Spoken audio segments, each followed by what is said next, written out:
Olá a todos, sejam muito bem-vindos ao Valores do Esporte.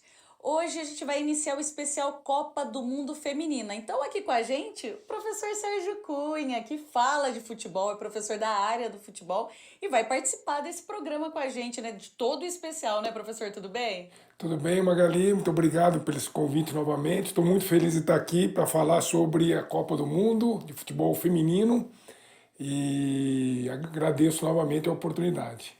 Ai, a gente que agradece, professor, vai ser ótimo. Foi muito bom o passado, né, que a gente fez a Copa do Mundo masculina e agora Copa do Mundo feminina. Professor, então, para começar, eu queria que o professor falasse um pouquinho para a gente sobre o desenvolvimento no futebol entre os países que estão na Copa do Mundo, né? Essa questão de desenvolvimento de jogo, desenvolvimento também econômico dos países.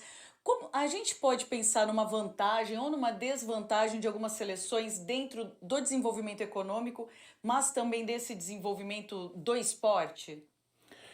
O esporte no Brasil, principalmente o futebol feminino, demorou muito para chegar no nível como outros países, principalmente os países europeus, Estados Unidos, Canadá, Japão, Austrália, que já vem desenvolvendo há algum tempo com investimentos bastante significativos. O Brasil está começando agora, infelizmente demorou muito para isso, mas a entrada dos jogos do Campeonato Brasileiro, dos campeonatos regionais na grade da televisão, acho que é um ponto muito importante, que começam a vir os patrocínios, então acho que nós estamos começando, nós estamos engatinhando nessa parte do futebol feminino, infelizmente muito tarde, né? O Brasil que tem, né, é referência no futebol, a gente no masculino, né, pentacampeão. Não era pra gente ter começado antes com o feminino, professor? Era para ter começado bem antes, isso deveria ter começado nas escolas, nos clubes, já há bastante tempo atrás. Havia sempre muita dificuldade para que a gente pudesse trabalhar com o futebol feminino, sempre muito preconceito em relação a isso, sempre uma é, separação, né? Que mulher não pode jogar futebol, menino não pode jogar futebol. Eu lembro que quando eu comecei, né, profissionalmente na área de educação física, eu sempre incentivei muito, tanto nas escolas quanto na universidade, a prática do futebol feminino, porque é importante que todos tenham a oportunidade de jogar, mesmo quem não queira jogar, que tenha a oportunidade de experimentar como é que é o jogo de futebol. Sim, do aprendizado, né? E realmente, quando a gente via, pelo menos nas escolas, pelo menos na minha época, as meninas normalmente iam jogar vôlei e os meninos iam jogar o futebol. Não tinha, né? E se a menina gostasse do futebol e quisesse jogar, também os meninos não deixavam. Tinha tudo isso. Então, eu acho que pra gente aqui no Brasil, né, que tem um futebol masculino tão forte, observar que o futebol feminino tá distante de ser essa potência é muito triste, né, professor? Eu lembro que eu comecei em 1981 como treinador de futsal feminino na Atlética da Química, que tinha acabado de ser fundada, e as pessoas olhavam com uma certa desconfiança disso. Depois na escola do sítio, eu lembro bastante, né, na época que eu trabalhei lá, que tinha uma menina na antiga quarta série, hoje o quinto ano do fundamental, que os meninos só deixavam ela jogar porque ela jogava melhor do que os meninos. E então a gente tinha que estar trabalhando essa questão do preconceito, né, por parte dos meninos, que vinha das famílias, vem da própria sociedade, mas isso acabou demorando muito para chegar no ponto da nossa seleção brasileira hoje estar num potencial melhor, inclusive com a vinda de técnica de treinadora estrangeira, né, para poder passar um pouco dessa expertise sobre como treinar, né, o futebol feminino, como garantir os investimentos, que essa é outra coisa extremamente importante. A gente viu o caso há pouco tempo do time do Ceará feminino, como o time masculino foi rebaixado de divisão no Campeonato Brasileiro, eles pararam de investir no time feminino. Então é uma coisa que fica chata, porque o campeonato fica desequilibrado, falta muitas vezes o incentivo de meninas e mulheres que possam ser grandes jogadoras ou que possam estar simplesmente realizando seus sonhos de jogar futebol. É isso que o professor falou, né? Dos times que estão na Série A, eles têm que ter o feminino. Isso ajudou bastante. Hoje a gente começa a ver campeonatos feminino muito fortes, né? A gente vê que é até torcida, enfim, o pessoal está aderindo. Então, acompanhando esse movimento que melhorou, é lógico que isso que o professor falou é terrível, né? O time cai para a Série B, ele abandona, né? Ele só realmente tem porque é obrigado. Fica muito claro, né? Fica evidente isso pra gente. Mas o professor, olhando para esse movimento que o Brasil teve agora, né, desse futebol feminino um pouco mais forte, dá para pensar numa seleção feminina daqui a alguns anos que vire uma potência? Eu tenho esse sonho também, né? Tive acompanhando na Olimpíada do Rio, eu fui acompanhar, né, 2 jogos da seleção feminina no Maracanã, com bastante torcida, com bastante gente torcendo, mas a gente ainda via que era um processo ainda muito incipiente, dependendo muito da Marta e da Formiga, duas brilhantes jogadoras, eu sou fã das duas, né? Mas essa renovação que agora parece que está começando a aparecer, inclusive por conta dessa necessidade de os grandes clubes terem o time feminino também. Então acho que esse é um entusiasmo aí para que a gente possa ver no futuro, quem sabe até nessa próxima Copa do Mundo já alguma coisa. Muito difícil chegar lá, porque as outras seleções mais fortes já estão com investimento há muito mais tempo e essa renovação também acontecendo há mais tempo. Sem dúvida, professor, obrigada pela participação. Bom, pessoal, então no próximo bloco a gente vai conversar com a Júlia Barreira, que vai falar para a gente um pouco mais sobre desenvolvimento no futebol. Até já!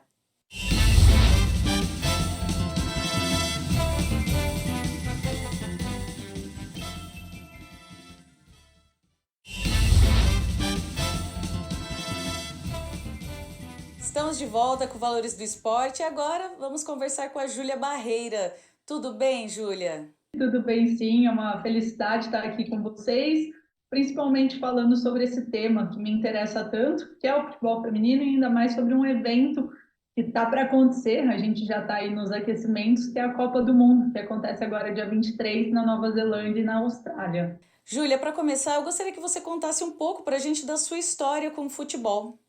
Essa relação ela vem sendo transformada ao longo do tempo. Eu começo a prática do futebol, como muitas das meninas e mulheres, os estudos mostram isso, que é num ambiente familiar, né, com pessoas conhecidas, e também tem a vertente escolar. Então, eu, felizmente, tive um pai que sempre me estimulou muito a prática esportiva, e ele, por ser apaixonado por futebol, foi quem me apresentou a modalidade. Então, tenho lembranças da gente brincando durante a minha infância em casa, e ele me estimulando. E, consequentemente, a minha escola também era uma escola que apoiava, incentivava muito essa prática esportiva, e eu acabei entrando, começando a jogar com principalmente os meninos naquele momento. Me apaixono pelo esporte, mas naquela época, na década de 90, a gente não tinha tantas possibilidades de prática quanto hoje em dia. Então, durante a minha adolescência, não tinham clubes na minha cidade, com equipe só de meninas, só de mulheres que eu pudesse praticar. Então, fico um tempo praticando de maneira escolar mesmo. Quando eu estou saindo do ensino médio, eu encontro uma equipe só de mulheres e começo a jogar por ela. E é essa paixão, inclusive, pelo futebol que me faz entrar no curso de educação física. Então, eu ingresso em educação física por conta dessa modalidade e lá continuo praticando mais o esporte universitário. Também foi uma prática muito prazerosa. E quando eu estou saindo da graduação e entro no mestrado, eu começo a me interessar por essa prática, mas agora com um olhar mais de pesquisadora, para entender fatores, aspectos que influenciam desde a participação até o desempenho esportivo. Então, no mestrado, eu já começo a fazer algumas pesquisas. No doutorado, eu entro de cabeça, meu doutorado é totalmente destinado ao futebol feminino, e aí agora eu estou como docente, né, da disciplina de futebol especificamente, continuo fazendo pesquisa e pratico recreacionalmente. Então, atualmente eu consegui juntar aí as três coisas que eu gosto de fazer relacionadas a essa modalidade. Júlia, você comentou que você estudou 5 continentes, 11 países no seu doutorado. Eu queria que você contasse para a gente um pouco dessa sua pesquisa. Na verdade, foi um doutorado bastante desafiador. Fazer uma pesquisa em diferentes países do mundo, sem dúvida nenhuma, é um grande desafio. Mas o que de fato me instigou, me motivou a fazer esse estudo foi compreender o porquê que alguns países se destacam, têm melhores desempenhos frente a outros nesse processo de desenvolvimento do esporte. E aí a gente selecionou 11 países do mundo, 11, basicamente dois de cada continente, só da Oceania que a gente tinha apenas um, que se destacavam nos níveis de participação e desempenho nos seus respectivos continentes. Então, aqueles que já têm um certo destaque, o que aconteceu, o que vem acontecendo nesses últimos anos para eles terem esse, de fato, protagonismo? E aí a gente fez um roteiro, foram entrevistas feitas com atletas, treinadores, treinadoras, gestores e gestoras. É claro que a gente não consegue chegar na quantidade de pessoas que a gente gostaria por uma limitação de recursos, de tempo, né? Mas a gente conseguiu um cenário bastante rico do esporte nesse contexto internacional. E aí, o que a gente vê já logo de início, que os Estados Unidos, de fato, é uma potência na modalidade. Então, quando a gente pensa em se tiver um contínuo de desenvolvimento do esporte, quem está liderando esse contínuo é os Estados Unidos. E diversos fatores explicam essa potência. O primeiro é a questão cultural, que de fato é bastante estimulada a prática por meninas, por mulheres, que em outros países a gente ainda vê barreiras culturais, que lá parece já estar um pouco mais superada. A questão do sistema esportivo, ser muito próximo ao sistema educacional, isso favorece muito a prática esportiva. Pensando em profissionalização, é o país que mais tem uma liga profissional estruturada, embora essa liga também tenha passado por altos e baixos. Hoje em dia a gente também tem que só valorizar, mas ela teve também seus momentos ali de dificuldade. Mas ainda assim, também é um país que enfrenta dificuldades. As mulheres em cargos de liderança ainda são minorias, né? São poucas as treinadoras que estão à frente dessas equipes. Os públicos nos estádios também não são grandes públicos, então, por mais que a gente realmente considere e reconheça esse protagonismo, a gente também sabe que tem aspectos a serem desenvolvidos ao longo do tempo. Em relação aos outros países, aí a gente vai ver eles já num processo um pouquinho atrás dos Estados Unidos, mas com características muito parecidas entre eles. Acho que uma característica que chama atenção é, de fato, a profissionalização. Por mais que as ligas e as competições estejam mais estruturadas atualmente, essas ligas não conseguem oferecer a todas as atletas a possibilidade de se profissionalizar no esporte. Isso a gente normalmente costuma apontar no Brasil, né? Ah, é porque o Brasil tem dificuldade nisso, o Brasil tem dificuldade naquilo. Mas diversos países europeus também enfrentam isso. E aí a gente pode destacar a própria Alemanha, França, são países que têm bastante renome hoje em dia. A questão das mulheres nos cargos de liderança também acontece nesses países, essa dificuldade.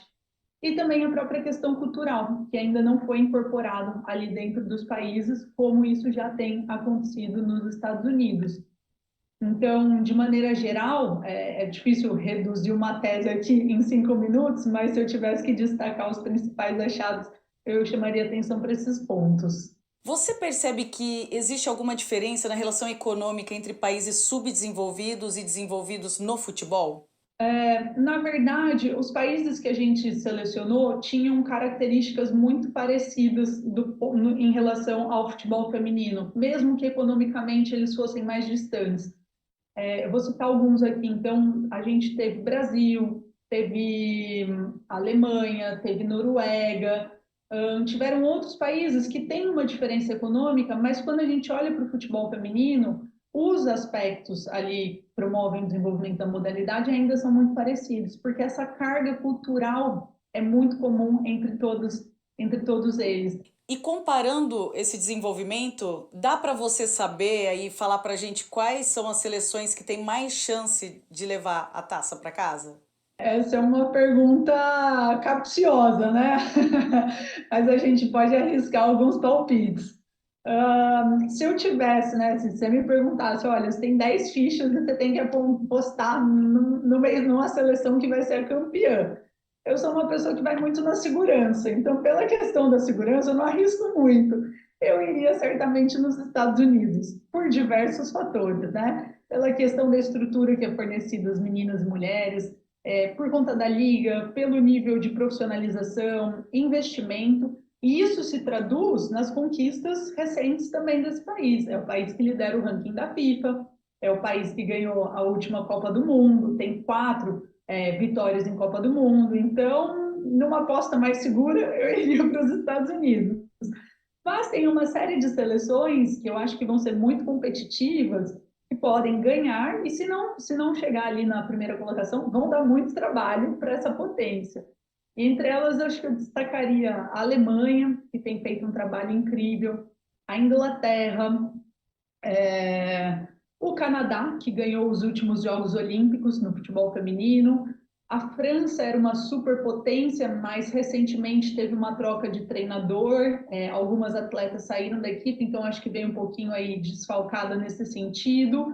E, e também acho que vale a pena a gente considerar os países sede, né? Que vão estar com toda a torcida ali a favor deles, a própria Nova Zelândia e a Austrália. A Austrália tem um maior destaque, inclusive, já tem uma certa trajetória. Então, acho que são países que também podem nos surpreender positivamente. Vamos torcer realmente para terem um bom desempenho. Júlia, para fechar, eu queria que você falasse, né, você que estudou gestão também, faz diferença numa seleção feminina ter uma mulher no comando? Eu acho que essa é uma discussão que a gente tem feito bastante recentemente. Muitos estudos e investigações destinaram ao seu olhar por bastante tempo para as praticantes, né? Quais eram essas estratégias para a gente fomentar a maior participação, quais os desafios que elas enfrentavam para ocupar esse espaço.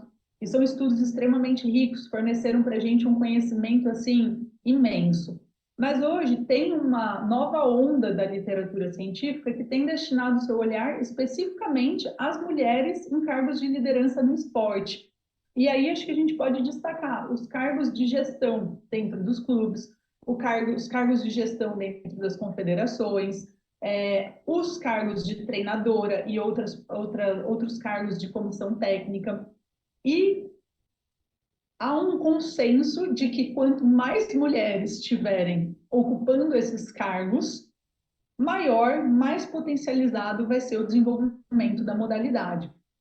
Tem inclusive um estudo mostrando que as seleções nacionais que têm dentro das suas confederações mais mulheres atuando, coordenando as seleções, são aquelas que também apresentam melhores desempenhos internacionais. Quando a gente traz isso para o cargo de treinadora, tem uma série de fatores que vão corroborar.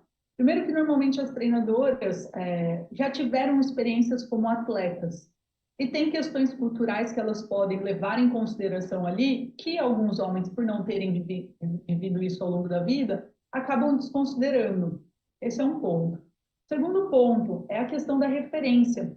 Da gente ligar a televisão, ver uma mulher na beira do gramado e uma criança de 5 ou 6 anos olhar para aquela cena e falar: nossa, às vezes eu não quero ser uma atleta profissional, mas eu quero ser uma treinadora de uma seleção brasileira. Esse é o meu objetivo. Quero fazer um curso de educação física, quero fazer cursos formativos para me tornar uma treinadora. Então, então, a gente fomentar a quantidade de mulheres como treinadoras também vai repercutir em toda essa cadeia esportiva. Embora seja importante a gente destacar que nessa Copa do Mundo, que vai começar daqui a pouco, das 32 equipes, se eu não me engano, são 8 apenas lideradas por mulheres. Então, esse é um desafio que a gente enfrenta no Brasil, que a maioria das equipes ainda são lideradas por homens, mas também é um desafio que diversos países do mundo enfrentam, inclusive aqueles que têm uma maior equidade de gênero, mesmo aqueles que são mais à frente nesses debates, nesses postos, nesses cargos de liderança, a gente ainda vê um predomínio dos homens. Então, sem dúvida nenhuma, Magali, se a gente está querendo melhorar, potencializar ainda mais esse desenvolvimento, lutar e criar espaços, possibilidades para essas mulheres ocuparem esses postos, esses espaços, é fundamental. Eu agradeço pelo convite e por esse espaço realmente da gente estar discutindo, estar conversando e que a gente continue nesse diálogo e vamos ver como que vai ser a competição aí nos próximos meses. Bom, pessoal, por hoje é só. Agradeço muito a participação de vocês e espero vocês no próximo programa. Até lá!